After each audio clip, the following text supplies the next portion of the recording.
ETF index mutual funds నేర్చుకుని stock మార్కెట్లో రాణించాలనుకుంటున్నారా? వెంటనే ఈ నెంబర్కి కాల్ చేయండి. నమస్కారం, వెల్కమ్ టు సుమన్ టీవీ. నేను పద్మిని. ఈరోజు ఒక విశిష్ట అతిథిని ఇంటర్వ్యూ చేయబోతున్నాను. వారు శ్రీయానంనాథ గురువర్యులు, ఆగమ మధ్యున్మణి బిరుదాంకితులు, వేదాంత ధర్మశాస్త్ర పరివర్తకులు, శ్రీ విద్యోపాసకులు, అనేక చండీ యాగాలను, రుద్ర యాగాలను, 5 కోటి గాయత్రి యాగాలను నిర్వహించిన వారు, ఫౌండర్ ఆఫ్ సనాతన గురుకులాశ్రమ శ్రీ విద్యాపీఠం విజయనగరం, మరకత గాయత్రి మందిరం కొవ్వూరు ప్రతిష్టాపకులు, సాక్షాత్ పరదేవత స్వరూపులు, బ్రహ్మశ్రీ యనమండ్ర వేణుగోపాల శాస్త్రి గారు. గురుగారు నమస్కారం అండి. మీ ముందు ఇలా కూర్చోవటం సమంజసం కాదు నాకు తెలుసు, కానీ మీ అనుజ్ఞతో ఇక్కడ కూర్చోవటం జరుగుతుంది. సమయం ఇచ్చినందుకు వేల కృతజ్ఞతలండి. పెద్దవారు ఖచ్చితంగా మాట్లాడాలి. కొన్ని సందర్భాల్లో అనివార్యం అవుతూ ఉన్న నేపథ్యంలోనే ఉన్నామా అని అనిపిస్తోంది. పరమ పూజ్యులైన ఖచ్చితంగా ఆయన గురించి ఇలా మాట్లాడటం అంటే చర్చించుకోవటం అనేది బాధాకరమైనటువంటి ఒక అంశము. చిన్నజీయర్ స్వామి వారు చేసినటువంటి వ్యాఖ్యానాలు కోటాను కోట్ల మంది మనోభావాల మీద ఖచ్చితంగా దెబ్బతీస్తుంది. అలాగే మనోభావాల విషయాన్ని పక్కన పెట్టేస్తే శాస్త్ర విరుద్ధంగా మాట్లాడటం అనేది నిజంగా శోచనీయమైనటువంటి అంశం.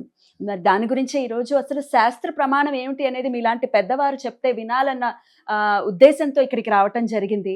మరి చతురామ్నాయ పీఠాలు ఏవైతే ఉన్నాయో అవి ఆది శంకర్లు స్థాపించినవి కావు అని చెప్పి ఆయన వ్యాఖ్యానం ఎలా అర్థం చేసుకోవచ్చు? దీనికి శాస్త్ర ప్రమాణం ఏమిటి? ఒక్కసారి మీరు తెలియజేస్తే తెలుసుకుంటాం గురువుగారు. నారాయణ సమారంభాం వ్యాస శంకర మధ్యమాం అస్మదాచార్య పర్యంతాం వందే గురు పరంపరాం. శృతిస్మృతి పురాణానాం ఆలయం కరుణాలయం నమామి భగవత్పాద శంకరం లోకశంకరం. సత్యం బ్రవీమి. నేను ఇప్పుడు మాట్లాడే మాటలు సత్యమైనటువంటివి. సత్యము అంటే శృతి స్మృతులకు విరుద్ధం కానివి. ఆర్షజాతి, ఆర్ష సంతతి సత్యాన్వేషణకి పూర్వం నుంచి కూడా సత్యాన్వేషణ చేస్తుంది.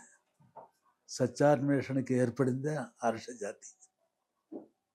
దాన్ని గురించి కొన్ని విషయాలు మాట్లాడవలసినటువంటి విషయం ఉంది, అవసరం ఉంది. ఖచ్చితంగా పరమ వైష్ణవుడని ఏ శంకరుల వారిని వైష్ణవ మతపరంగా చేసి చెప్పారో అందులో సందేహం లేదు. ఆయన శుద్ధ వైష్ణవులేనా? శుద్ధ వైష్ణవులు, కానీ మతపరంగా కాదు. అభిమతంగానా? నారాయణ తత్వం, శివతత్వం, శక్తితత్వం వారు కేవలం నారాయణ తత్వాన్ని గురించే మాట్లాడలేదు, శక్తితత్వాన్ని గురించి కూడా మాట్లాడారు. వేదముల యొక్క సారాంశం ఏమిటి అంటే పరమాత్మకు నామరూపాలు లేవు, గుణములకు నామరూపములకు అతీతమైనటువంటి తత్వం, అరూపరూపి అని అంటూ ఉంటారు. మరి నామరూపాత్మకమైనటువంటిది జగత్తు.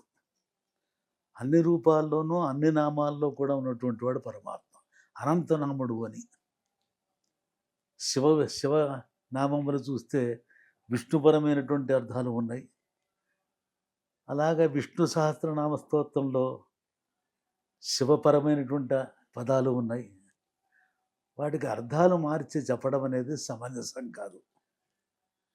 ఎక్కడ చూసినా ఏ దేవతారాధన చూసినా దాంట్లో ఆ దేవతను ప్రస్తుతిస్తూ గొప్పగా చెప్తారు. ఆ దేవతే పరమాత్మ అని, పరమాత్మ ఆ రూపంలో ఏర్పడ్డాడని. గణపతి సహస్రనామంలో అలా ఉంటుంది, దేవీ సహస్రనామంలో అలాగే ఉంటుంది, శివ సహస్రనామంలో అలాగే ఉంటుంది, విష్ణు సహస్రనామంలో అలాగే ఉంటుంది. అంటే పరమాత్మ అన్నిటి యందు ఉన్నాడు. ఏకం సద్విప్రాః బహుధా వదంతి, ఏకం సంతం మహాత్మానం విప్రాహ మేధావినః బహుధా వదంతి. పెక్కు రకంగా చెప్తూ ఉంటారు. ఆ పరమాత్మని పెక్కు రకములుగా ఉపాసన చేస్తూ ఉంటారు. ఎవరు ఏ రకమైన ఉపాసన చేసినా పరబ్రహ్మను మాత్రం మరవకూడదు. ఇది వేద సిద్ధాంతం. వేదాల్ని ప్రమాణంగా తీసుకున్న వాళ్ళు ఈ రకమైన మాట మాట్లాడాలే కానీ ఒకే రూపాన్ని ఆశ్రయించి మాత్రం మాట్లాడకూడదు. అదే పరమార్థం అని చెప్పేసి మాత్రం అనకూడదు. అన్నిట్లో కూడా ఉంది. తత్తు సమన్వయాత్. శాస్త్రములు అనంతంగా ఉన్నాయి. శాస్త్రములు లేనిది పరమాత్మని సమన్వయం చేసుకోలేం. మరి శాస్త్రము చూడబోతే విభిన్న రూపాలుగా ఉన్నాయి. అనంత శాస్త్రం. తత్తు సమన్వయాత్. సమన్వయం చేతనే సిద్ధిస్తుంది అని శంకర్ల వారు బ్రహ్మసూత్రాల్లో సమన్వయం చేశారు. రెండవ సూత్రం అన్నమాట, మూడవ సూత్రం. కనుక సమన్వయం కావాలి. లక్ష్మీ సహస్రనామంలో కూడా వేదముల యొక్క సమన్వయ రూపమే లక్ష్మి అని, పరాశక్తి.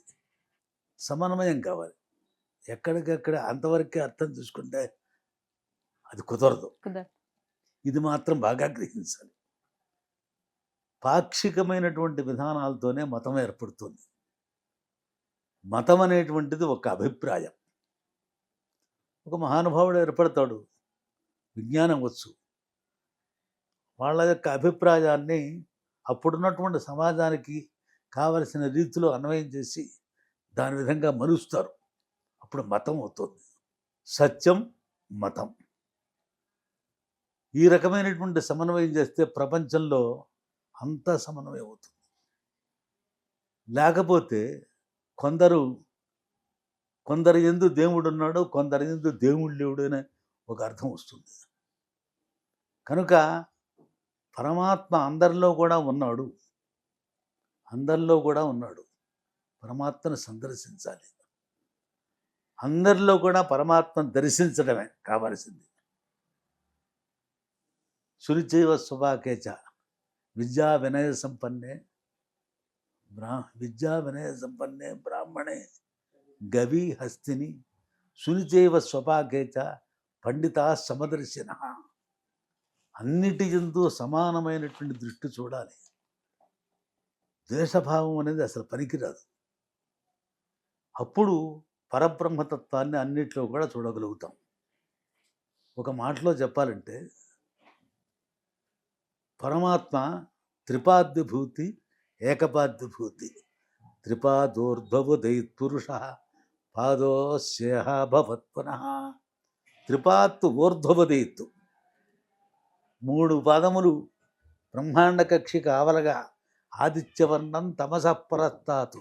గాఢాంధకారమును కావలగా స్వయం ప్రకాశమే వెలుగుతోంది. ఇది త్రిపాద్విభూతి. ఏకపాద్విభూతి అంటే పాదోస్యేహ భవత్పునః. ఇహ ఈ బ్రహ్మాండం ముందు వ్యాపించి ఉన్నది. అదే విష్టభ్యాహం అహం కృష్ణం ఏకాంశేన స్థితో జగత్ అని. ఆ యొక్క పరమాత్మ విభూతి తత్వం ఏకాంశముగా జగత్తంతా వ్యాపించున్నది. జగత్తంతా అంటే స్థావర జంగమాత్మకమైన సమస్త ప్రాణికోటి యందు కూడా అలరారుచున్నటువంటి భగవతత్వం, ఆత్మతత్వం ఒకటే. ఉపాధులు వేరు కానీ ఉపహిత స్వరూపం ఒకటే. ఇది పండితుడు మాట్లాడాలి. పండితుడు మాట్లాడవలసిన మాట ఇది. శాస్త్రవచనం ఇది. ఇది సత్యం. దీన్ని మినహాయించి తతిమామదేవి మాట్లాడటం అనేది చాలా తక్కువతనం అవుతుంది. మతం ఉంటే వాళ్ళ అభిప్రాయం వాళ్ళది. మతం అంటే ఇప్పుడు క్రిస్టియన్స్ ఉన్నారు, వారు మహానుభావుడు యేసు. లేకపోతే అన్ని కోట్ల మందిని ఎలా బాగు చేయగలుగుతాడు? ఆ సమాజంలో అప్పుడు అవసరమైంది. నీతి కావాలి. మహాత్ముడు ఏర్పడ్డాడు. అందరినీ, లేకపోతే కొన్ని లక్షల చేత కోట్ల మంది చేత ఆరాధింపబడ్డాడు కదా. ఏదో శక్తి ఉండాలి కదా. అదే సత్యమే కనుక అయితే అలా ఏర్పడవలసిన పని లేదు. అలా ఏర్పడిన తర్వాత అక్కడ ఆ ప్రాంతంలో వాళ్ళకు ఉండేటువంటి యొక్క నీతి ధర్మాలు సక్రమంగా లేని పరిస్థితుల్లో వాళ్ళ సరైన మార్గంలో నింపటానికి అంతరిక్షం నుండి ఒక నక్షత్రం అక్కడి నుంచే వస్తే మొత్తం మహానుభావుడిగా ఆవిర్భవించి మరి ఆ యొక్క ప్రాంతాన్ని అంతటికి ఉద్ధరించారు. వారి యొక్క అభిప్రాయంతో ఏర్పడింది కనుక అది ఒక మతం. మతం. ఆ మతం వారి వరకే పరిధి. అంతే. ఆ ప్రాంతానికి శుద్ధం చేస్తుంది. అది సత్యమే కనుకైతే అది వేరు ఇది వేరు కావడానికి అవకాశం లేదు. ఇలా లోకంలో మతములు అనేటువంటివి వాళ్ళ మహాత్ములు ఏర్పడటం, అలాగే బౌద్ధులు వేద ధర్మంలో ఉన్న విపరీత ధర్మం ఏర్పడిపోయింది. అందరూ కర్మకాండ, పశుహింస ఎక్కువైపోతుంది, స్వార్థం ఎక్కువైపోయింది. అప్పుడు పరమాత్మ బుద్ధుడుగా అవతరించి అహింస పరమో ధర్మ అని అహింసా సిద్ధాంతాన్ని బోధించి మరి ఆయన సాత్వికమైన మార్గాన్ని ప్రజలకు నేర్పి ఈ రాజ్యములు ఇవన్నీ కూడా సరి అయినటువంటి విధానం కాదు, ఇంత హింస పనికిరాదు అని ఆయన వాదం. బౌద్ధ మతం అయితే అది వేదానికి విరుద్ధమైనటువంటిదే, అందుకే ఖండించారు శంకర్లు కూడా. అది అంతేనా? అంతేగాని అది ఇప్పుడు బౌద్ధ మతం అయితే. ఇవన్నీ మతములనే కానీ ఇది మాత్రం మతం కాదు. వేద విహితమైనటువంటి ప్రతి వచనం కూడా మతం కాదు, సత్యం. అది ఆ మాట గ్రహించాలి. దాని ఆ రకంగా మనం భావిస్తే ఎవరి మీద ద్వేషం ఉండదు, ఎవరి మీద ఉండదు. అయితే మతములన్నీ మతములు తప్పు కాదు. ఎవరి మతం వారిది. మతం జన్మ హక్కు. మతాన్ని గౌరవించాలి. అలాగా వైష్ణవ, కిరస్థానీ మతం, ఇస్లాం మతం, బౌద్ధ మతం ఉంచండి, ప్రపంచవ్యాప్తంగా ఉన్నాయి. మన వేదంలోనే వేద ప్రమాణంతోనే మతాలు ఉన్నాయి. వైష్ణవ మతం, శైవ మతం, శాక్త మతం అని షణ్మతాలు ఉన్నాయి. వాళ్ళు ఏకదేవోపాసన చేయటం వల్ల పాషండులు అని, దానికి పాషండులు అని శాస్త్రంలో చెప్పబడ్డాయి. ఒకే దేవుడిగా ఉపాసన చేయకూడదయ్యా అని. మతం అదే. వాళ్ళు ఒకే అనన్య శరణాగతి పొంది నీవే తప్ప నతఃపరం బెరుగని ఇటువంటి మాటలు ఉన్నాయి. అనన్య శరణాగతి పొంది ఒక రూపాన్ని ఆరాధన చేసి దాని ద్వారా తరించారు వాళ్ళందరూ. ఇప్పుడు వాళ్ళందరూ ఉన్నారంటే పరమాత్మని ఆశ్రయించి తరించారు వాళ్ళందరూ. అంటే భక్తులు కాదంటామా? ఇంత అబద్ధమే. వాళ్ళు కాదని చెప్పేసానంటే అంత మాత్రం చేత సత్యాన్వేషణ అనేటువంటిది కుదరదు. సత్యాన్వేషణ అంటే ఏకపక్షం మాత్రం కాదు, సర్వమత సమన్వయమే. ముఖ్యంగా ఈ విషయాన్ని గుర్తించడం కోసమే మానవ జన్మ ఏర్పడింది. ఏ శుద్ధ వైష్ణవుడని శంకరులు వారిని అన్నారో ఆ శుద్ధ వైష్ణవులే ఒక మాట చెప్పారు: మనుష్యత్వం, ముముక్షుత్వం, మహాపురుష సంశ్రయ, దుర్లభం త్రయమే వైతతు, దైవానుగ్రహ హేతుకం. కేవలం దైవానుగ్రహం ఉంటే గాని ఇవి లభించవు. మూడు దుర్లభం త్రయం ఏవ ఏతత్. ఈ మూడు కూడా దైవానుగ్రహం ఉంటే కానీ లభించవు. ఏ మూడువి? మనుష్యత్వం, ముందర మనుష్యుడై పుట్టడం. ముముక్షుత్వం, మనుష్యుడై పుట్టిన తర్వాత ఈ క్లేశములు, సంసార క్లేశములు ఉండకూడదు, నిత్యానందం కలగాలి, మోక్షం పొందాలి అనేదాన్ని కోరాలి. దాన్నే ముముక్షుత్వం. మోక్షమందు ఇచ్ఛ కలిగి ఉండటమే ముముక్షుత్వం రెండవది. మూడవది మహాపురుష సంశ్రయ, మహాత్ముల యొక్క ఆశ్రయం. మనకి ఇది యథార్థమో తెలియాలంటే మహాత్ముల్ని ఆశ్రయించాలి. మహాత్ములు లేకుండా మనకి తెలియదు కనుక మహాత్ముల్ని ఆశ్రయించాలి. అందుకే కదా ఆయన అన్నారు సత్సంగత్వే నిత్సంగత్వం అంటూ అని. కనుక మహాత్ముల యొక్క సంశ్రయం కలగాలి అంటే ఈ మూడు విషయాలు జాగ్రత్తగా మనం పెట్టుకున్నాం. ముందర మనుష్యత్వం, మానవ జన్మ వచ్చింది. పశువుల్లాగా ఒకళ్ళని ఒకళ్ళు ద్వేషించుకుంటూ బతకూడదు. ముందర జాతి వైర్యం ఉండకూడదు. ఎందుకంటే 84 లక్షల జీవరాశుల్లో మానవ జీవితం అనేటువంటిది, మానవ జన్మ అనేది కడుం దుర్లభం. ఎంతో కష్టపడితే కానీ రాలేదు, ఇది యథార్థం. పశుపక్షాదులకి తరించాలంటే మార్గం లేదు, ఒక మనుష్యుడికి మాత్రమే తరించే మార్గం ఉంది. ఈ మనుష్యుడు జగత్తునంతటిని కూడా బాగు చేయగలడు. ఇది మనం ఉంటున్నవన్నీ మనుష్యలోకం, మర్త్యలోకం. దీంట్లో మనుష్యుడే ప్రాధాన్యం. ఈ మనుష్యుడు ద్వేషం లేకుండా అన్నిటి యందు కూడా దయ కలిగి ఉండాలి. ముందర చాలా అవసరం మనుష్యత్వం. దేన్ని ద్వేషించకూడదు, ద్వేషించడం అనే దాన్ని అలవాటు చేసుకోకూడదు. ఇది ముందర కావాలి. ద్వేషించడం అనేటువంటిది అలవాటు చేసుకుంటే ఉన్నటువంటి సత్యానికి దూరం అయిపోతాం. సత్యం ఏదో మనకి తెలియదు. కనుక మనుష్యత్వం వచ్చింది అంటే దాన్ని సద్వినియోగం చేసుకోగలను. మానవుడు అంటే, మనుష్యుడు అంటే మనస్సునందుకు సదసద్వివేకం, ఏది మంచి ఏది చెడు తెలుసుకోవాలి. వివేకం కావాలి. అధాతో ధర్మ జిజ్ఞాస, అధాతో బ్రహ్మ జిజ్ఞాస. మొదట ధర్మాన్ని అనుష్ఠించి తర్వాత బ్రహ్మ జిజ్ఞాస, బ్రహ్మానుష్ఠానం చేయాలి. అప్పుడు జన్మ సాఫల్యం అవుతుంది. ఈ మనుష్య జన్మని వృధా చేసుకొని, అందుకని అనంత శాస్త్రం బహువేదితవ్యం.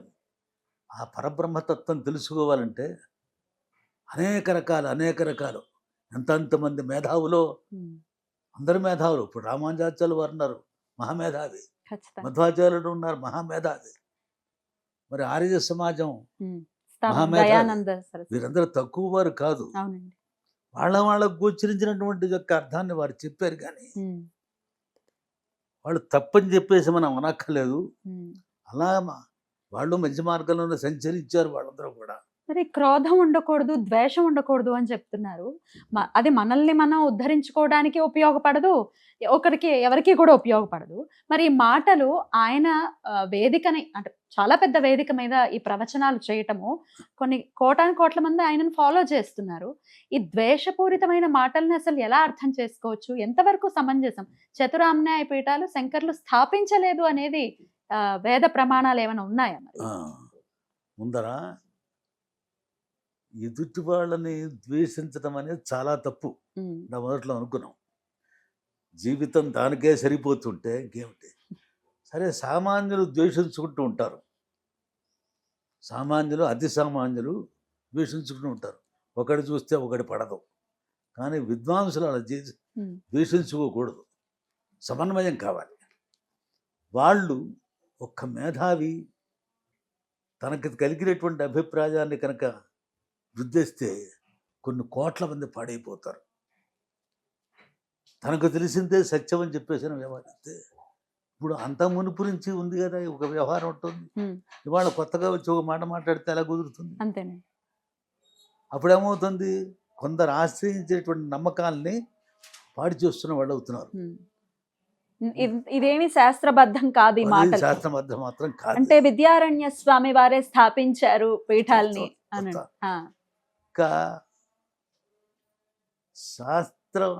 శాస్త్రం ఏం చెప్తోంది, సత్యం ఏమిటి అని ఆలోచిస్తే, మరి పూర్వం నుంచి కూడా ఒక మాట చెప్తాం. చతురామ్నాయ పీఠముల వారు స్థాపించినవి కావు. మరి వారి పేరేమిటి, విద్యారణ్య స్వామి స్థాపించారు అన్నారు. విద్యారణ్య స్వామి వీరభాష్యం రాస్తూ మంచి మార్గాన్న రాజ్యాన్ని నడిపించి పొక్కరాయలు యొక్క ఆదేశంతో చాలా మంచి పనులు చేశారు. ఒకవేళ చతురామ్నాయ పీఠమును వీరే స్థాపించారు విద్యారణ్య స్వామి కనుక అన్నట్లయితే, మరి శంకర విజయం ప్రమాణం ఎలా అవుతుంది? అవుతుంది?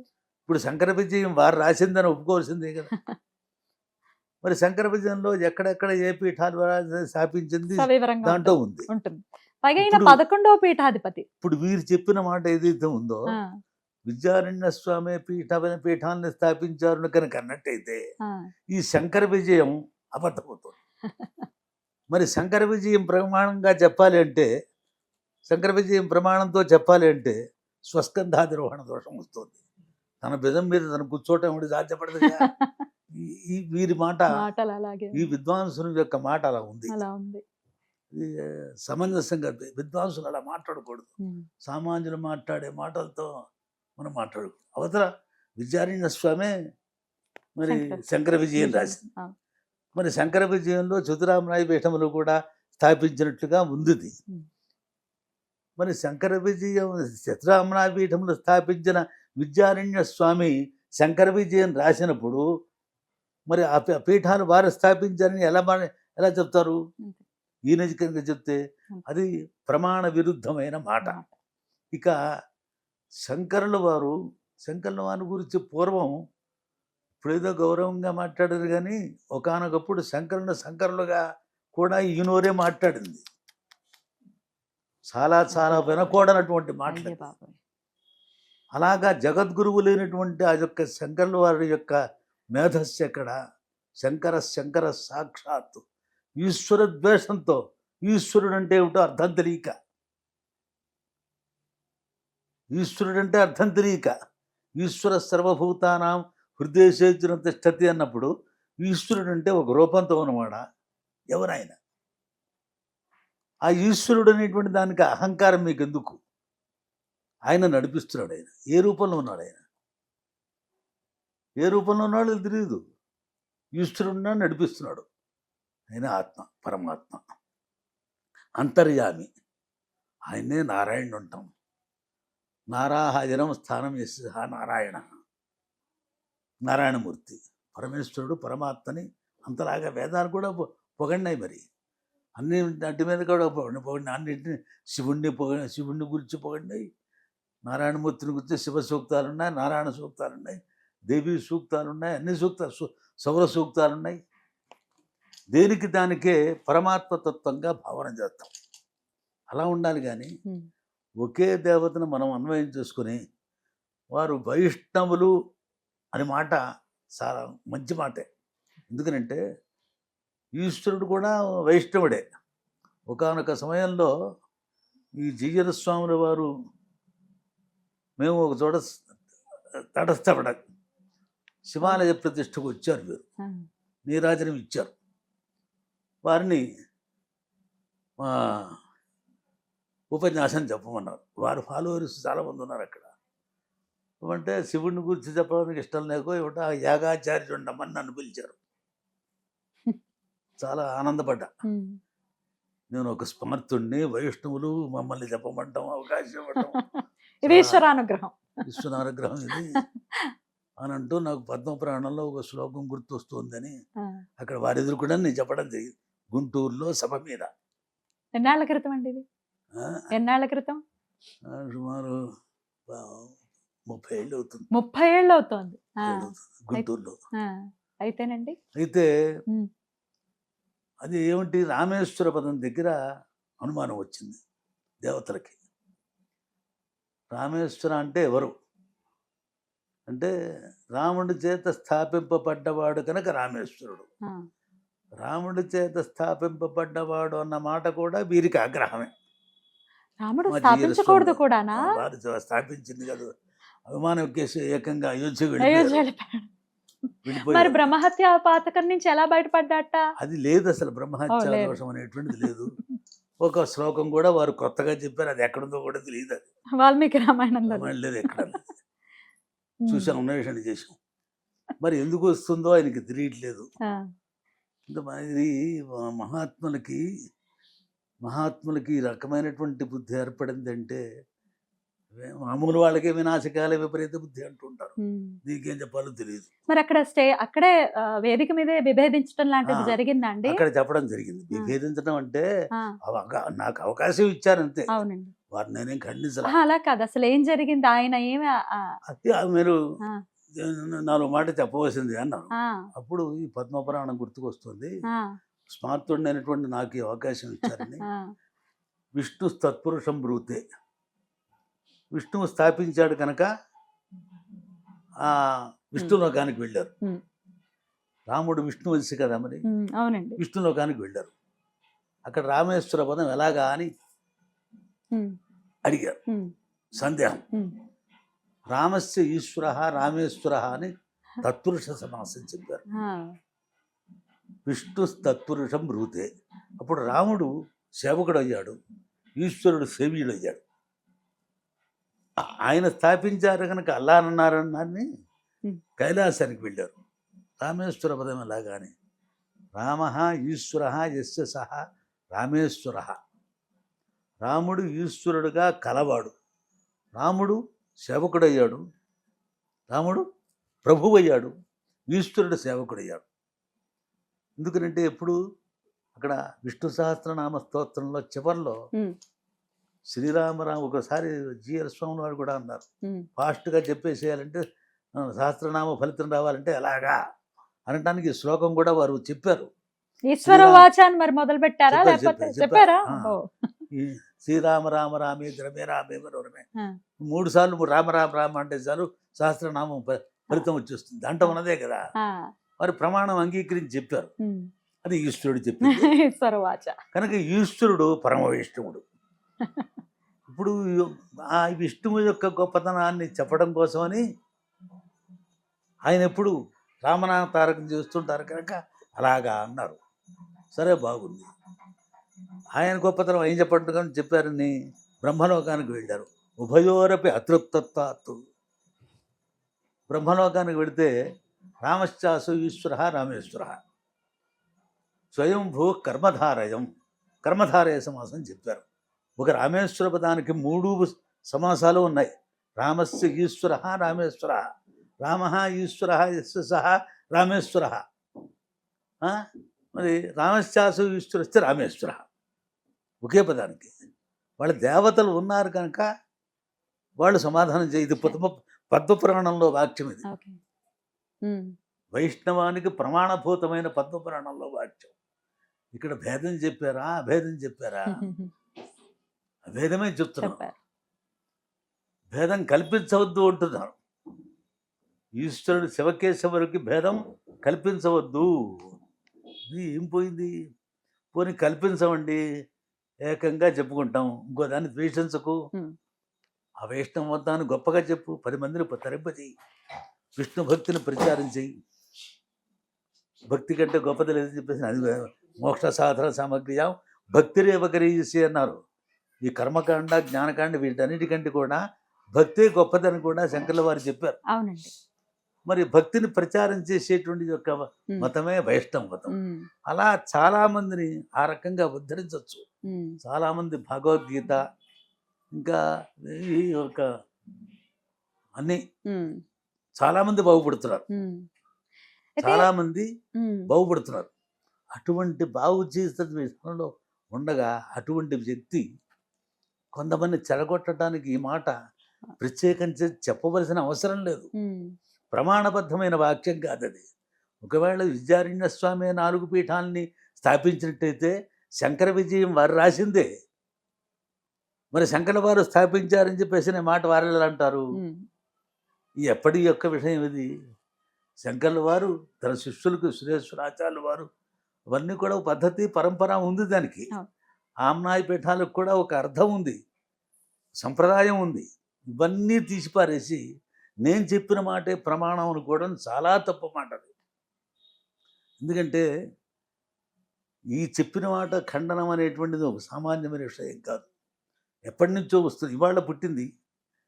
ఈ జీయల స్వామిని వారు పుట్టక మునుపు మాట్లాడేది. పెద్ద జీయల స్వామి వారి ఈ మాట ఎప్పుడు మాట్లాడలేదే. వారికంటే మేధావులా వీరు? పెద్ద జీవ స్వామి వారు వేదహవనాలు చేయించారు, ఆసేతు హిమాచల పర్యంతం రామనామస్తూపాలు స్థాపించారు, వైష్ణవ మతాన్ని ప్రచారం చేశారు. ఎప్పుడు కూడా ఇటువంటి ఖండన వారు చేయలేదే. ఇదే బుద్ధి వీరికెందుకు పుట్టింది? ఇది కొంచెం చోద్యమైన విషయమే.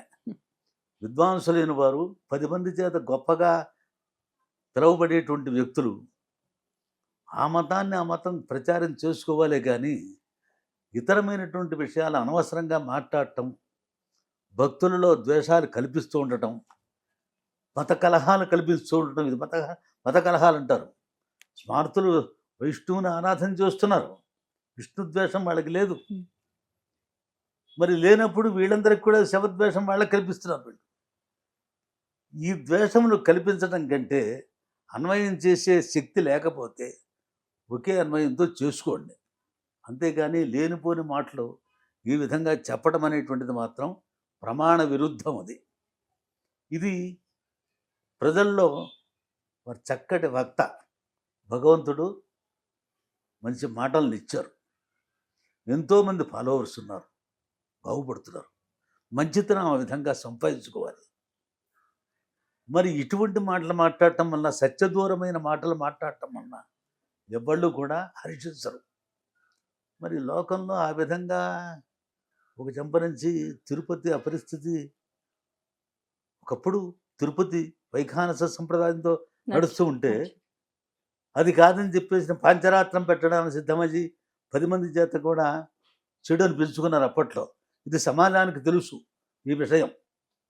సత్యదూరమైనటువంటి మాటలు మాట్లాడటం వలన ఒక విష్ణువు విషయంలోనే ఇటువంటిది వచ్చినప్పుడు సత్యదూరమైన విషయాలు ఇటువంటి మాట్లాడితే లోకంలో ఎవరైనా హర్షించగలరా? ఆ వ్యక్తి ఎందుకు గౌరవం ఉంటుందా?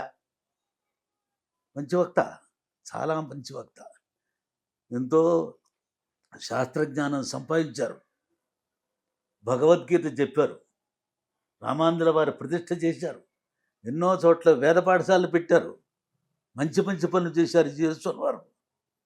ఇటువంటి వారు ఈ మాటలు మాట్లాడటం అనేది, పామరుడు కంటే హీనంగా మాట్లాడటం అనేది సమంజసం కాదు అని విద్వల్లోకానికి కూడా అసహ్యం పుట్టించేటువంటి పరిస్థితిగా తీసుకొస్తున్నారు. అసలే హిందూ సమాజం దీనికి ఆలంబన లేక మరి నానా రకాలుగా పరిభ్రమించి ఒక మతం ఇతర మతాలు వాటికి అవకాశం కల్పించేసి వీళ్ళ యొక్క సంప్రదాయాలు పాడు చేసుకుని సక్రమంగా నడవని పరిస్థితుల్లో ఈ రకమైనటువంటి ప్రచారాలు చేయటం అనేటువంటిది సనాతన ధర్మాన్ని పాడి చేసిన వాళ్ళే అవుతున్నారు. సనాతన ధర్మాన్ని పాడి చేసిన వ్యక్తిని ఎవరు హర్షించకూడదు, వాళ్ళ మాటలు ఎవరు కూడా విశ్వసించకూడదు. దయచేసి వారిని గౌరవించండి అంతవరకే, కానీ వారు చెప్పిన ఈ మాటలు మాత్రం సత్యదూరములుగా భావించాలి. ఎందుకంటే పూర్వం నుంచి మాట్లాడుతున్నారు. పెద్ద జీవస్వామి వారు ఎన్నడూ కూడా మాట్లాడలేదే. ఇది మీరు గ్రహించటం అందరూ కూడా. ఇవాళ ఇప్పుడు పుట్టింది. ఎంతకాలమైంది శంకర్ల వారి యొక్క పరిస్థితి నుంచి అనాదిగా నడుస్తూ వస్తుంటే తర్వాత వచ్చింది రామానుజ మతం, రామానుజుల వారు. వారు శ్రీభాష్యం వచ్చారు. అప్పట్లో అది అవసరమైంది. వారు గురువు గారి మాటనే తిరస్కరించారు, గురువు యొక్క మాటనే తిరస్కరించాడు. అంటే గురువు యొక్క వచనాన్ని తిరస్కరించకూడదు. ఈ విషయం అందరూ గ్రహించండి. గురువు వచనాన్ని కూడా తిరస్కరించి ఆయన 10 మంది తరించాలని నారాయణాష్టాక్షిని అందరికీ ఉపదేశం చేశారు. అంటే ఇక్కడ గురువచన తిరస్కారం కంటే కూడా గొప్పది మరి ఆ నారాయణ మంత్రంతో తరించాలనే మాట. అంచేత ఆ వ్యక్తిని గౌరవిస్తున్నారు రామానుజుల వారిని. గురువాక్య తిరస్కారం చేశాడని ఎవరిది నిందించట్లేదు. అటువంటి మంచి మంచి పనులు చేయండి, 10 మందికి ఉపకరించే పనులు చేయండి. లక్షల మంది ఆరాధిస్తున్నటువంటి యొక్క విషయాన్ని ఇవాళ ఖండించడానికి పూనుకోవటం, అబద్ధాలు చెప్పటం. అబద్ధం అంటే అబద్ధం స్యాత్ అనర్థకం, అర్ధరహితమైన మాటలే అబద్ధము అని అమరకోశం చెప్తోంది. సత్యదూరమైన మాటలు, ఒక సత్యం నడుస్తోంది, నువ్వు చెప్పిన మాట నీకే ప్రమాణం లేదు. విద్యారణ్య స్వామి కనుక పీఠాలు వ్యవస్థాపన చేస్తే శంకర విజయం ఆయన రాసినప్పుడు శంకర్ల వారు రాశారని ఆయన అలా చెప్తాడు. ఈ సత్యదూరమైన మాటలు అవి కొన్ని తెలియకపోవటం వలన. ఇప్పుడు బౌద్ధ మతం ఖండించాలంటే బౌద్ధం పూర్తిగా తెలుసుకోవాలి. శంకర్ల వాళ్ళు చేశారు. ఆ మతం పూర్తిగా తెలుసుకుని ఎక్కడెక్కడ తప్పులు ఉన్నాయో వాటిని ఖండించారు, సరైన మార్గంలో తీసుకొచ్చారు. అది అసలు చూడకుండా, ఆ గ్రంథం చూడకుండా, శంకర విజయం చూడకుండా ఈ మాటలు మాట్లాడటం అనేది ఎంత సత్యదూరము. అన్నీ ప్రతిదీ కూడా వారు రాసింది కాదు, వారు చేసింది కాదంటే ఇవాళ మనం చెప్తే ప్రమాణం అయిపోతుందా? ప్రజలు ఆలోచించండి. ఒక సంప్రదాయం వరవడి వస్తుంటే అది కాదని ఇవాళ కొత్తగా మాట చెప్తే ఈయన పుట్టక మునుపు నుంచి ఉంది ఆ విషయం. ఈ జీరస్వాములు వారు పుట్టక మునుపు నుంచి కూడా అదంతా అబద్ధమైపోయింది. ఇవాళ నిజమైపోతుందా? ఇది ఎంత అప్రమాణమైనటువంటి మాట గ్రహించండి. ఇటువంటి మాటలను చాలా ధైర్యం చేసి ఎవళ్ళు ఏం చేస్తారని ధైర్యం ఎవళ్ళు ఏం చేయలేరు. లోపల అంతర్యామి ఉన్నాడు ఇక్కడ. యోంత ప్రవిశ్య మమ వాచమిమాం ప్రసుప్తాం సంజీవయతి అఖిలశక్తిధరస్సుధామ్న అన్యాంశ్చ హస్తచరణత్వగాదీన్ ప్రాణాన్నమో భగవతే పురుషాయ తుభ్యం. వాక్కుని లోపల ఉండి నడిపిస్తున్నాడు పరమాత్మ. వాక్కుని ప్రేరేపణ చేస్తున్నాడు. వాక్కులు యందు అసత్యం రాకూడదు. ఎంతో జాగ్రత్తగా ఉండాలి. చిన్న పిల్లవాడైనటువంటి ధ్రువుడు చెప్పిన వాక్యం అది. మరి ఆ పరమేశ్వరుని యొక్క అనుగ్రహం వల్ల, పరమేశ్వర ప్రేరణతో వచ్చిన మాటల్ని ఇంత సత్యదూరంగా మనం మాట్లాడితే వాక్కుల్ని ఎంత మాడి చేసినట్టో. ఖచ్చితంగానండి. కావ్యాల అమావాస్య చేతని సరస్వతి దేవిని మార్చేసినట్టు అనమాట. కనుక విద్వాంసులైన వాళ్ళు అలా చేయకూడదు అని. మరి వారి పరిస్థితి ఏమిటో, వారి ఇదేమిటో భగవంతుడు రాసిపెట్టి ఉంచుతాడు, ఆ విషయం వేరు. కానీ ప్రజల్లో మాత్రం ఇటువంటి మాటలు వారిని గౌరవించిన ఈ మాటలను గౌరవించద్దని, సత్యదూరమైన మాటల చేత మానవ జన్మ వృధా చేసుకుంటున్నారని, ముముక్షుత్వం పోతుంది, మోక్షం ఏమాత్రం కూడా రాదని. ద్వేషం వచ్చిన వాడు మోక్షం ఎప్పుడు వస్తుంది? ద్వేషం వచ్చిన వాడికి మోక్షం వస్తుంది. అవిద్యావృతుడు జీవుడు, మాయావృతు దేవుడు. పరమాత్మ మాయా సంవరితం, జీవాత్మ అవిద్య చేతావృతుడు. అవిద్య తొలగించుకుంటే మాయను తొలగించుకున్నట్టే. ఈ అవిద్యను పెంచుకుంటే మాయను పెంచుకుంటున్నాం. మోక్షం తరించవలసింది మాయ వల్ల, అవిద్య వల్ల కర్మలు చేస్తున్నాడు. కర్మల వల్ల జన్మెత్తవలసి వస్తుంది. ఏం జన్మ వస్తుందో తెలియదు మనకి. ఉత్తమమైనటువంటి మానవ జన్మ వచ్చిన తర్వాత ఇటువంటి పనుల వల్ల 84 లక్షల జీవరాశుల్లో ఏ జాతిలోనూ పడతాడు. ఇది బాగా గ్రహించాలి. మానవులైనటువంటి మనం మతాలు గీతాలు ఉంచేసేయండి. అక్కడ సావు పుట్టుకలు లేనిది ఆత్మ. పుట్టుక మాత్రం ఉండి సావు లేనిది జాతి. ఎప్పుడు అలాగే ఉండి జాతి. సాగు పుట్టుకలు కలిగింది వ్యక్తి. ఆ ఆత్మ జాతిలో ప్రవేశిస్తుంది. వీడు చేస్తున్న కర్మ బట్టి వాడికి ఆ జన్మ వస్తుంది. ఆ జన్మ ఏ జన్మలో ప్రవేశించాలో ఆ జాతి ఉంటుంది అక్కడ. అంటే ఆ జాతి వ్యక్తి ద్వారా అభివ్యక్తం అవుతుంది. మనుష్య జాతిలో ఆ జీవి ప్రవేశించినప్పుడు మనుషుడై పుడతాడు. గోవులో గోజాతిలో ప్రవేశించినప్పుడు గోవు అయి పుడతాడు. ఇది జీవే. అవిద్య చేత ఆవృతమై ఈ జన్మలు ఎత్తవలసి వస్తుంది. మళ్ళీ జన్మ లేకుండా చేసుకోవలసిన పరిస్థితిలో ఇటువంటి తప్పుడు పనుల వల్ల మళ్ళీ జన్మను కల్పించుకుని మళ్ళీ వస్తుందో రాదో తెలియదు.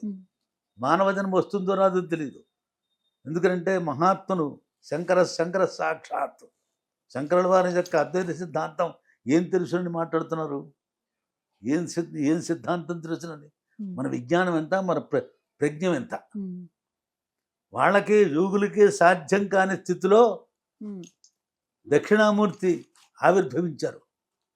మౌనం యాక్ష ప్రకటిత పరబ్రహ్మతత్వం జపానం ఇలా పెట్టారు, చిన్ముద్ర వేశారు. నోటితో అందేది కాదయ్యా బ్రహ్మతత్వం, వాదనకి అందేటువంటిది కాదు. గుణములనికి దూరం అయిపోవాలి జీవుడు. సత్వరజస్తమో గుణాలు 3. దీంతో జీవుడు ఉంటే దేవుడు దూరం అయిపోతున్నాడు. పరమాత్మను చేరువైతే గుణాలు దూరం అయిపోతున్నాయి. గుణాలు దూరం అవుతేనే నీవు పరమాత్మతో ఐక్యం అవుతావు. చిన్ముద్రకింత చిన్ముద్ర అర్థం. అప్పుడు పటాపంచలైపోయింది. మహర్షులకు కలిగినటువంటి సందేహాలన్నీ వేల కొలది వాదన చేస్తూనే ఉన్నారు. బ్రహ్మతత్వం అంతగా అంతుపట్టేటువంటిది కాదు, కేవలం గురువు కటాక్షంతో రావాలి. అటువంటి ఉత్తమమైనటువంటి మోక్షానికి మనం జారటం అవుతోంది. 10 మందిని జారే పరిస్థితిగా తీసుకొస్తున్నాం. మేధావులు ఇటువంటి పనులు చేయకూడదు. మరి ధరించడానికి మొదట్లో నారాయణజీరి స్వామి అంటే ఎంతో గౌరవం, గొప్పతనం, ఎంతో చాలామంది విద్వాంసులు గౌరవించేవాళ్ళు. ఇటువంటి మాటల వల్ల లోకంలో గౌరవం కూడా పోతుంది. పోయింది. ఆయన జన్మదిలా ఉందో ఏ జీవి చేసుకున్న కర్మ అలా ఉంటుంది. కానీ 10 వాళ్ళు పాడి చేస్తున్నారే. కానీ ఫాలోవర్స్ ఎవరు కూడా ఈ సత్యదూరమైన మాటలు వినకూడదు, ప్రమాణ దూరమైనటువంటి మాటల్ని పట్టించుకోకూడదు. మోక్షం కావాలి అనుకున్నప్పుడు మహాపురుష సంశ్రయ వాళ్ళని ఆశ్రయిస్తామా? విజ్ఞానుని ఆశ్రయిస్తున్నామా? మహాపురుషుడని వాళ్ళు చేస్తే ఇటువంటి పనులు చేస్తే గోతులో పడేస్తున్నారు వాళ్ళు. ఇప్పుడు మహాపురుష సంశ్రయ అనేది ఎక్కడ? ఎవరిని ఎత్తుకుంటాం? ఈ ద్వేషభావాలతో ఉన్నటువంటి వీళ్ళని మన ఎలా తెరింపజేయగలుగుతారు వీళ్ళు? ఈ విషయాలు గుర్తిస్తూ వీటికి దూరంగా ఉండటం ఉంటే ఆర్షధర్మం నిలబడుతుంది. మోక్షానికి కొంతన్నా అనంత శాస్త్రం బహువేదితవ్యం. శాస్త్రమా అనంతంగా ఉంది, దాంట్లో తెలుసుకోవలసింది ఇంకా అనంతంగా ఉంది. అల్పశ్చ కాల, కాలం చూడబోతుంది. మనకి ఎంత ఉంది కాలం? తెల్లవారులేస్తే ఫ్యాట్ ఫ్యాట్ ఫ్యాట్ ఫ్యాట్ కడుపు పొట్ట పోసుకోవటానికి జీవితం సరిపోతుంది. ధరించడానికి మార్గం ఏం చూస్తున్నాం? ధర్మాచరణ ఎక్కడ కుదురుతోంది? బహుళాశ్చ విఘ్నాలు బోళ్ళని.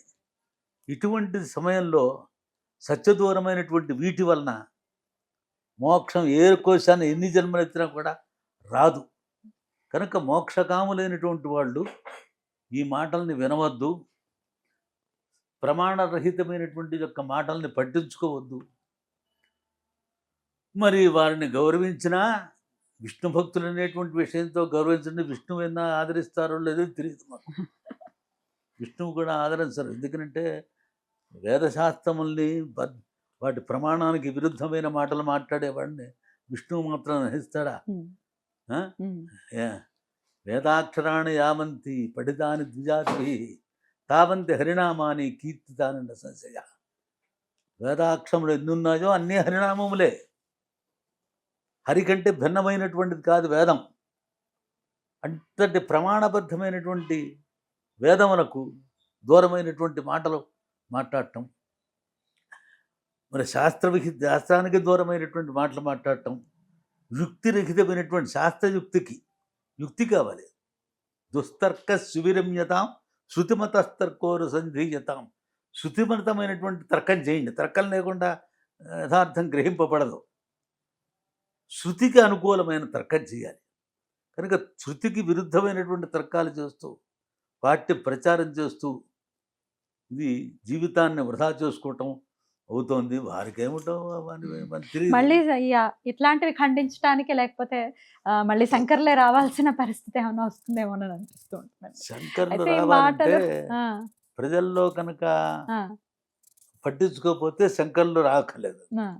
ప్రజలు కూడా ఫాలో అయ్యారు అనుకోండి, అప్పుడు శంకర్లు అవైదికాలని ఖండించడానికి. శంకర్లు వచ్చినా కానీ ఇంకా మారుతారో మారతారో తెలియదు. పూర్వం వాళ్ళకి శంకర్లతో కూడా సాధ్యపడదు అని అనిపిస్తుంది. శంకర్ల వారు వచ్చేటప్పటికి కొంత నీతి ధర్మాలు ఉన్నాయి. మనం సరైన మార్గంలో వెళ్ళాము, మంచి మాట అని చెప్పారు, పాటిద్దాం, ఒప్పుకున్నారు, ఒప్పుకుని మారారు వాళ్ళు. ఇప్పుడు ఈ విధమైనటువంటి వీటిలో మారరు. ఇంకా శంకర్లు వచ్చిన ప్రయోజనం. అయితే ఈ మాటలు ఇప్పుడు మొదటిగా జరిగింది కాదు, లోగడ చాలా సార్లు ఇటువంటి మాటలు మాట్లాడారు. అయితే గృహస్థులు, పామరులు, అతి సామాన్యుల్లో ఒక రకమైనటువంటి అయోమయ పరిస్థితి ఇప్పుడు ఉందండి. సోషల్ మీడియా అంత వాస్ట్గా పెరిగిపోయిన తర్వాత కొంతమంది వచ్చి ఈ ఆరాధన చేయండి అని అంటారు, కొంతమంది వచ్చి ఆ విగ్రహాన్ని పెట్టుకోండి అని అంటారు. చాలా మంది అడుగుతున్నటువంటి ప్రశ్నలు ఏమిటంటే శివలింగాన్ని ఇంట్లో పెట్టుకోకూడదు అనేది చాలా మంది ఇప్పటికీ అడుగుతూ ఉన్నారు. కొంతమంది చెప్పేసరికి కొంతమంది ఏం చేస్తున్నారంటే దాన్ని తీసుకెళ్లి తులసికోట్లో పాడేయటం లాంటిది కూడా చేసి ఉన్నారు. అయితే ఇటువంటి సందర్భంలో చింజేరు స్వామి వారు శివలింగం ఉన్న ఇల్లు శ్మశానంతో సమానం అనే మాటను అసలు ఎలా అర్థం చేసుకోవచ్చండి దీని గురించి? శృంగేరి స్వామి కాదు, ఉమ్. జీర స్వామి. జీయర్ స్వామి, చిన్న జీయర్ స్వామి. మరి శివద్వేషి కదా, ఆ. శివాలయం శివుణ్ణి ఒప్పుకోరుగా ఉమ్. వారు అలా అంటారు. ఉమ్. అది ప్రమాణం ఎలా అవుతుంది? ఉమ్. ఎందుకంటే అష్టాదశ పురాణాల్లో శివతత్వం ఉన్నటువంటివి ఉన్నాయి. భాగవతంలో కూడా శ్రీమద్ భాగవతంలో కూడా శివతత్వం, శివావతారాలు, అవును. 24 అవతారాలు అదొక అవతారం చెప్పారు. మరి అవునండి. అది ఒకసారి చూస్తే బాగా అర్థమవుతుంది. శివద్వేషం పనికిరాదు. ఆ ద్వేషంతో శివలింగం కూడా ఇంట్లో ఉండకూడదు అంటున్నారు, శ్మశానంతో సమానం సమానం. ఉంటున్నారు. మరి ఆ మాట సరి అయిన విధానం కాదు. ఎందుకంటే శివుడున్న చోట శ్మశానం అంటానికి వీల్లేదు. మరి శివ అనేటువంటి పదంలోనే ఉంది మంగళము అని. శివ అంటే మంగళము అని. ఆయన యొక్క అమంగళాన్ని మనం ఆపాదించకూడదు. ఉమ్. మరి లయకారకుడు కనుక వారికి బ్రహ్మ విష్ణు శివుల్లో ఎవళ్ళకి కూడా భేదం లేదు. ఉమ్. పురాణం అవే చూస్తున్నాయి. ఆయన లయకారకుడు. వాళ్ళకి భేదాలు, వీళ్ళకి ఎందుకు భేదం? శివుడికి కేశవుడికి భేదం లేదు. ఏదన్నా సమయం వస్తే శివకేశవులు ఒకరిని ఒకరు పూజించుకుని స్థుతించినటువంటివి ఉన్నాయి. అవును. అవి చూడక వీళ్ళు కల్పిస్తున్నారు. ఈ వర్గాలు, ఒక కాంగ్రెస్ పార్టీ, కమ్యూనిస్ట్ పార్టీ లాగా పార్టీలు దీంతో పాడైపోతుంది తత్వం. కనుక శివతత్వం అనేటువంటి చాలా గొప్పది. వాళ్ళు ఉండకూడదు అని వాళ్ళు చెప్పినంత మాత్రం చేత ఇప్పుడు క్రైస్తవులు అంటారండి, క్రైస్తవులు దేవాలయాలకు వెళ్ళకూడదు అంటారండి, విగ్రహారాధన చేయకూడదు అంటారు. వాడి ప్రమాణమేనా? వాళ్ళకి ప్రమాణం, ఆ విషయం వేరు. వాళ్ళు చేసుకుంటారు. అలా వైష్ణవ మతంలో వారి కొంది వారు వద్దు. శివుణ్ణి ఆరాధన చేసుకోపోని ప్రతిమా వాళ్ళు ఆరాధన చేసుకుంటే కాదనే ఎక్కువ వరకు ఉంది. ఎవరికి లేదు. వారు చెప్పిన ప్రమాణం ఎలా అవుతుంది? కాదు. కనుక వేదంలో, శాస్త్రంలో కూడా మరి అగ్నివై దేవానామః విష్ణు పరమః, దేవతల్లో ముఖ్యం ప్రారంభమైన వాడు అగ్నిహోత్రుడు. విష్ణు పరమః, అవధి విష్ణువు.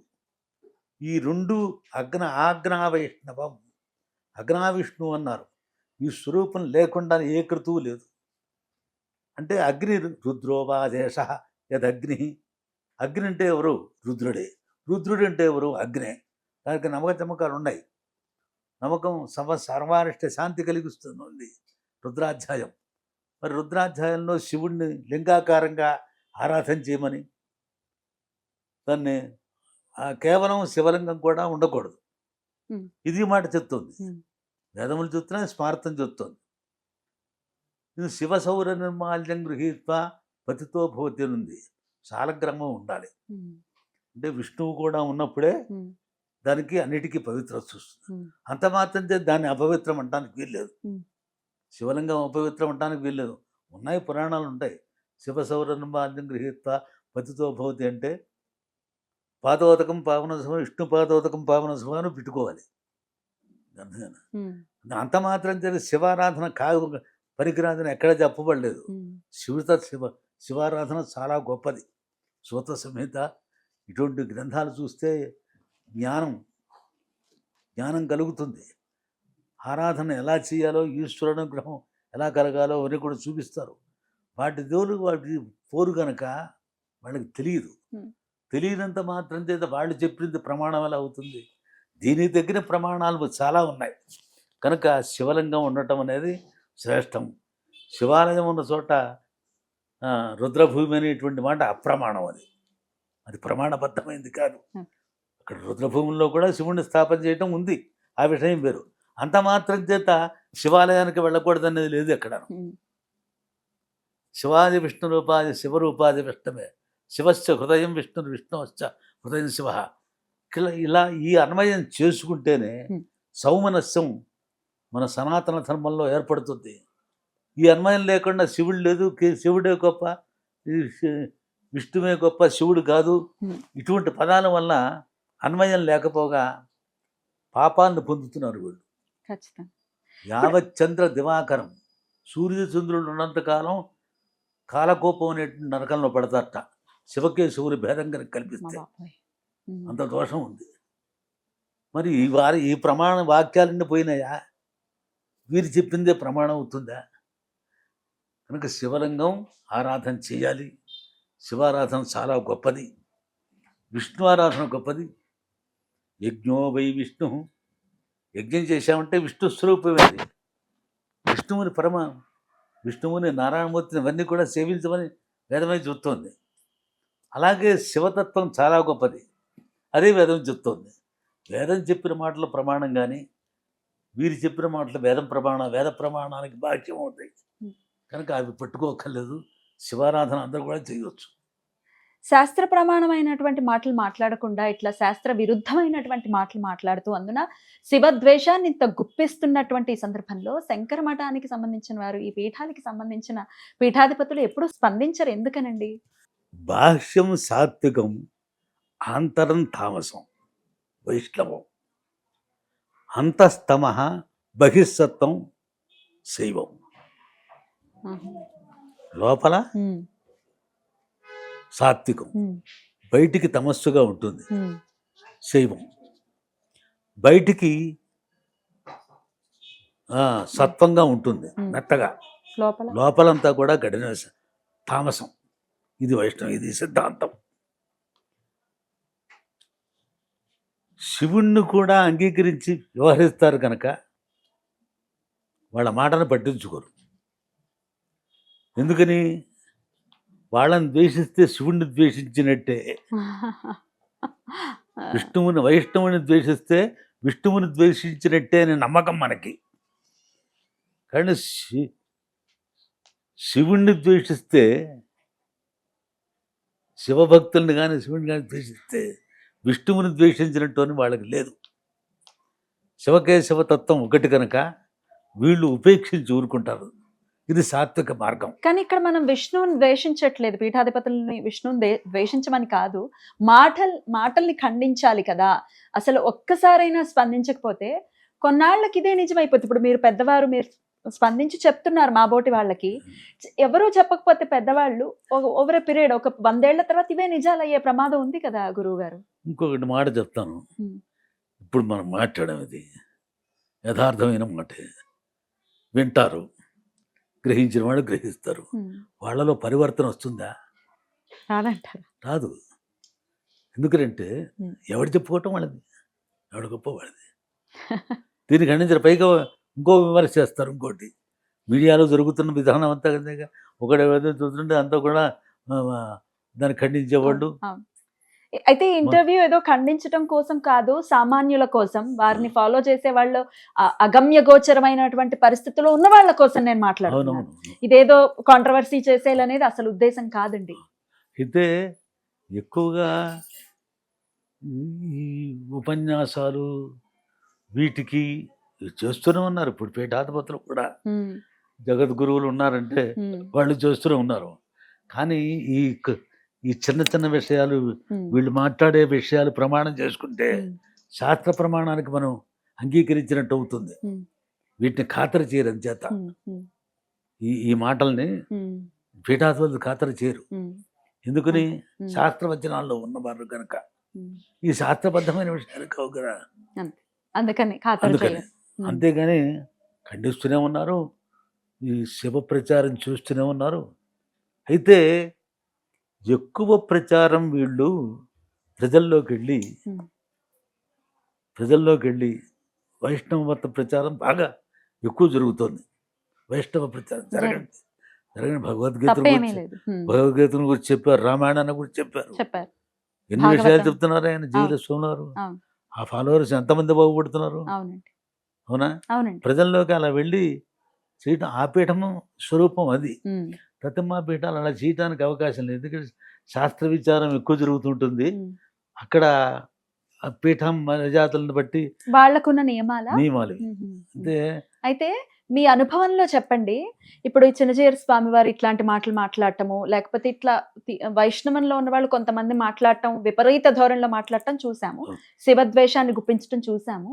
ఎప్పుడైనా మీ అనుభవంలో శైవులు ఎప్పుడైనా విష్ణువుని ద్వేషిస్తూ మాట్లాడిన వాళ్ళు ఎవరైనా ఉన్నారండి?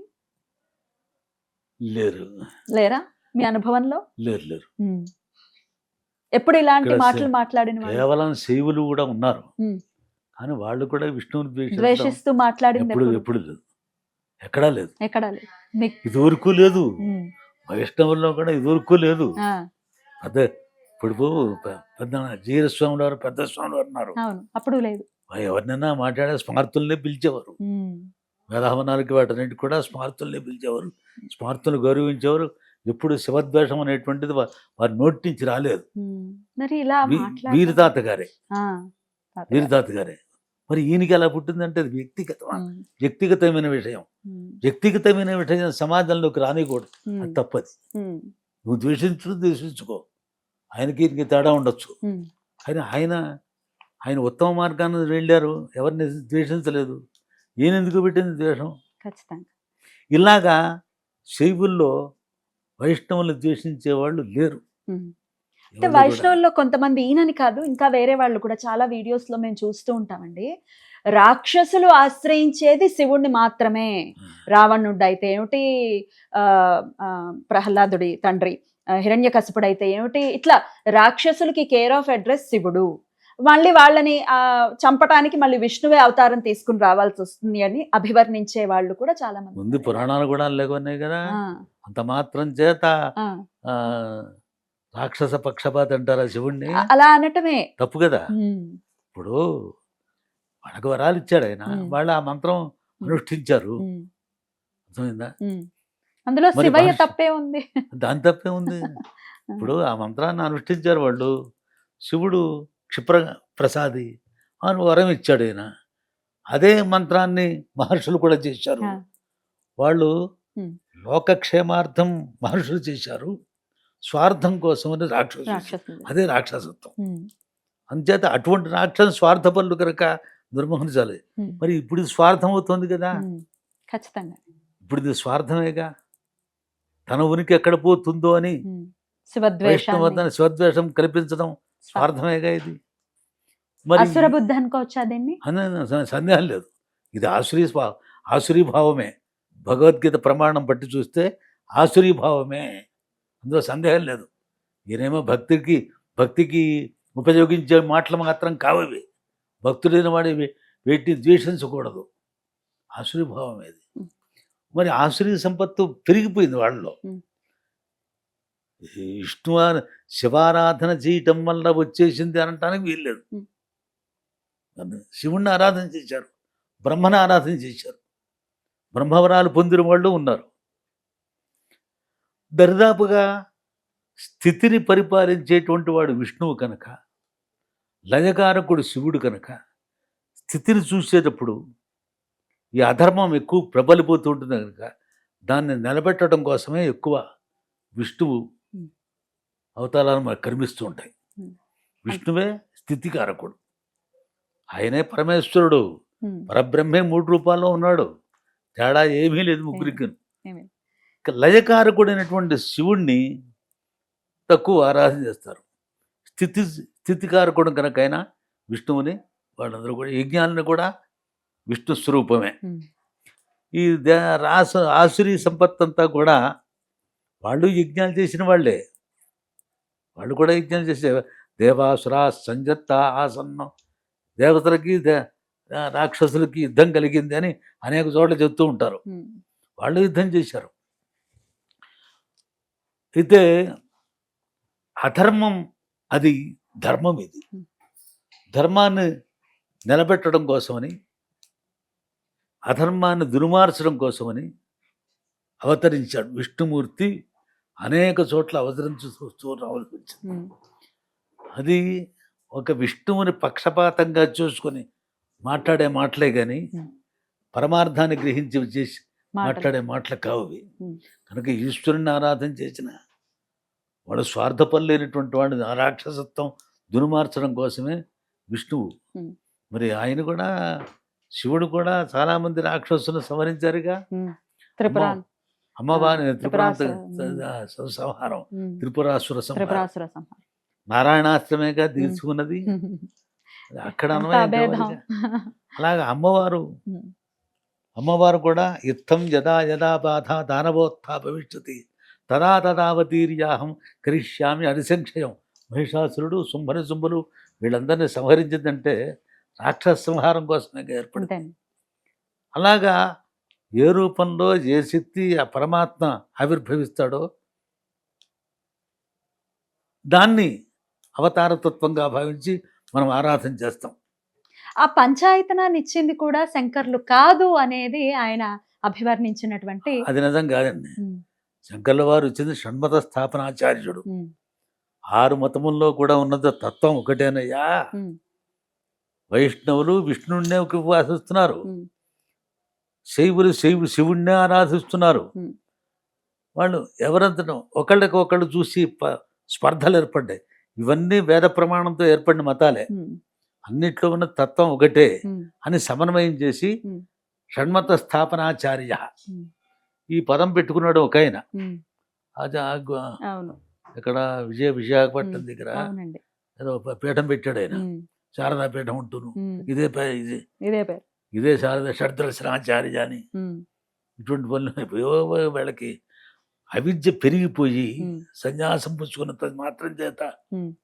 తలలు బోడులైన తలపుల బోడులవున విశ్వదాభిరామ వినురవేమ సన్యాసం తీసుకున్నంత మాత్రం చేత వెళ్ళదు, తలుపులేం పోలేదు. ఉమ్, తలపులో ఉన్నంత మాత్రం చేత వీళ్ళేమి పెద్ద సన్యాసులు గొప్పవాళ్ళు ఏం పోయి ఉండలేదు. ఉమ్, తలపులు ఉన్నాయి మరి. ఉమ్. అందుచేత ఆయన పంచాయతనం 6 మతాలని కూడా ఖండించి ఉమ్. అందరినీ అన్వయం చేసి ఉమ్. పంచాయతనం అన్నిట్లో ఉన్న తత్వం ఒకటే ఇచ్చింది శంకరులే. శంకర్లే, అందులో సందేహం లేదు. ఉమ్, ఇవాళ ఈయన చెప్తే కుదరదు. ఉమ్, ఈ మాట పూర్వం నుంచి కూడా ఉన్నది.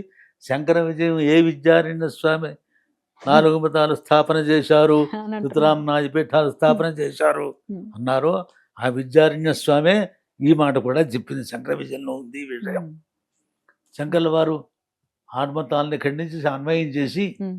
పంచాయతన స్థాపన చేశారు. చేశారు. అప్పటి నుంచి కూడా సమాజంలో ఈ వైష్ణవ శివద్వేషాలు లేవు. ఉమ్, కానీ ఇప్పుడు బాగా ప్రబలిపోతుంది, ఉమ్, మళ్ళీ ప్రబలిపోతుంది బాగా. ఉమ్.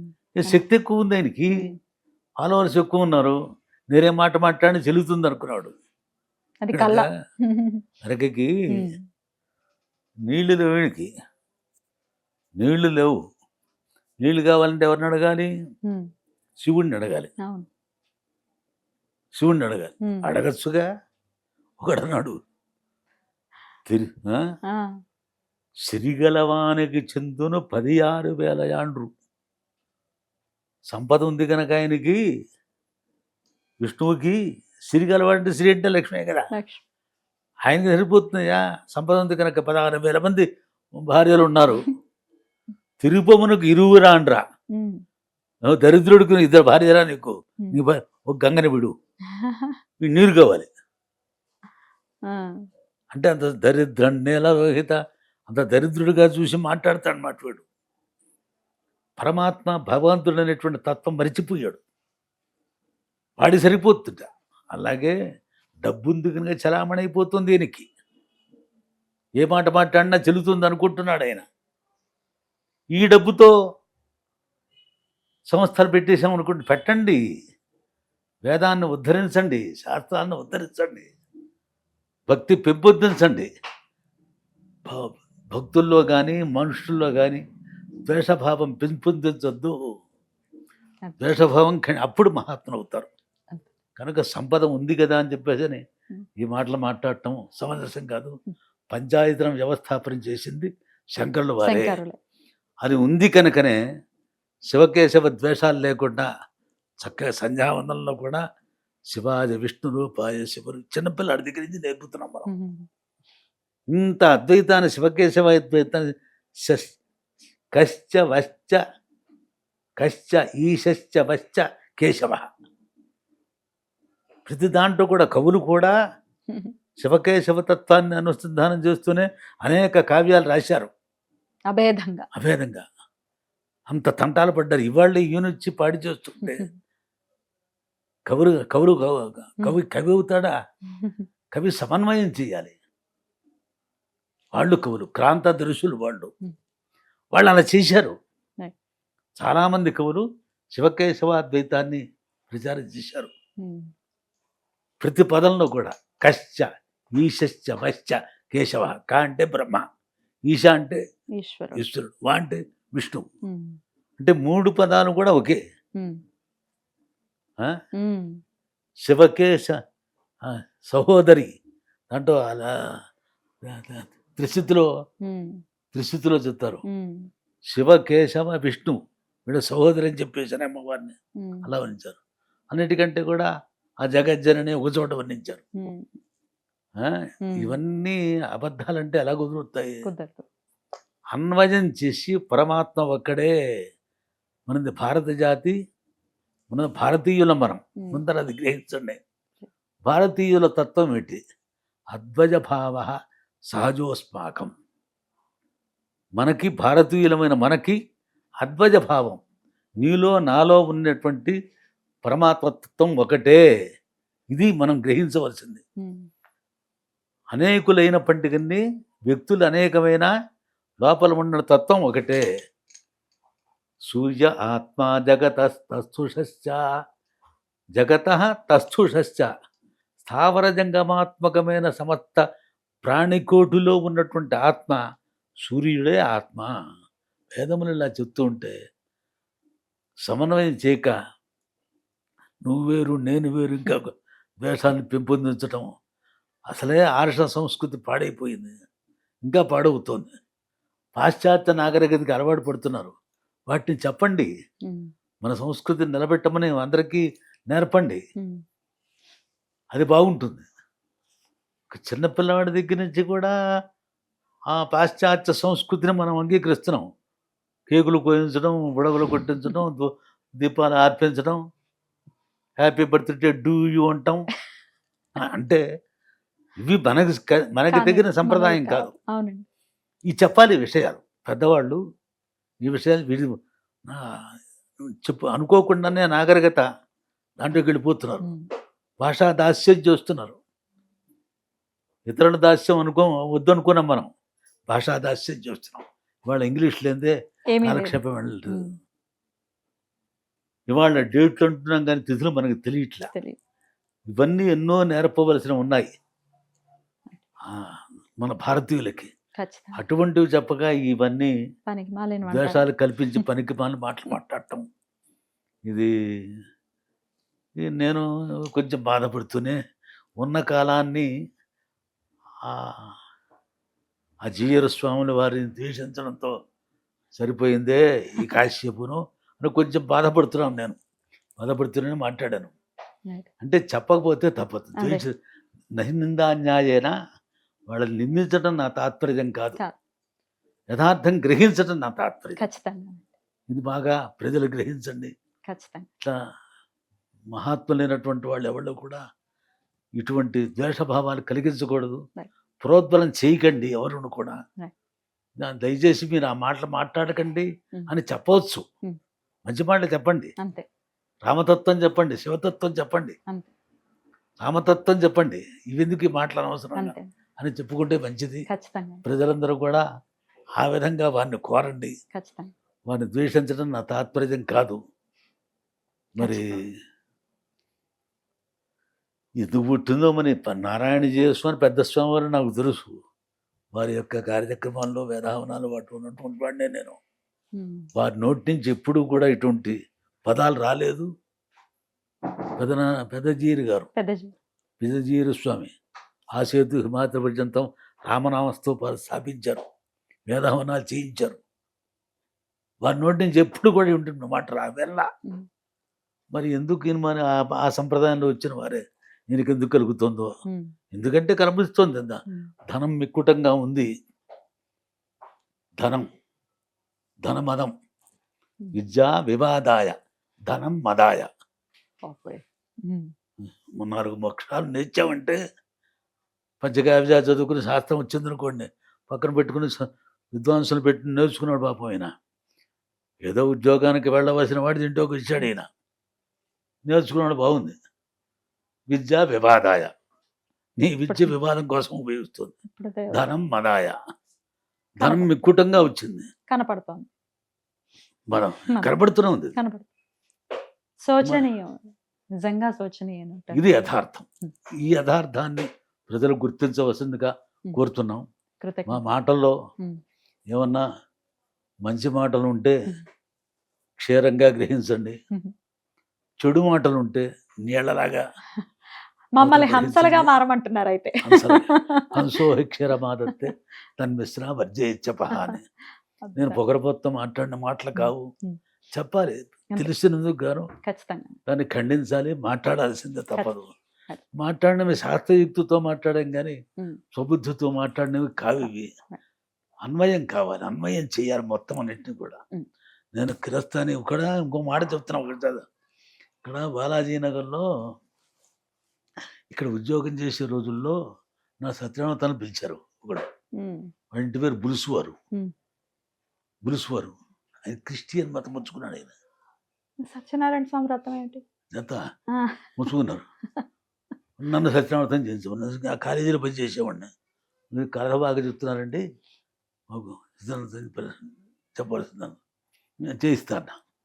వీళ్ళ బాకారం అది ఎంత 40 ఏళ్ళైంది.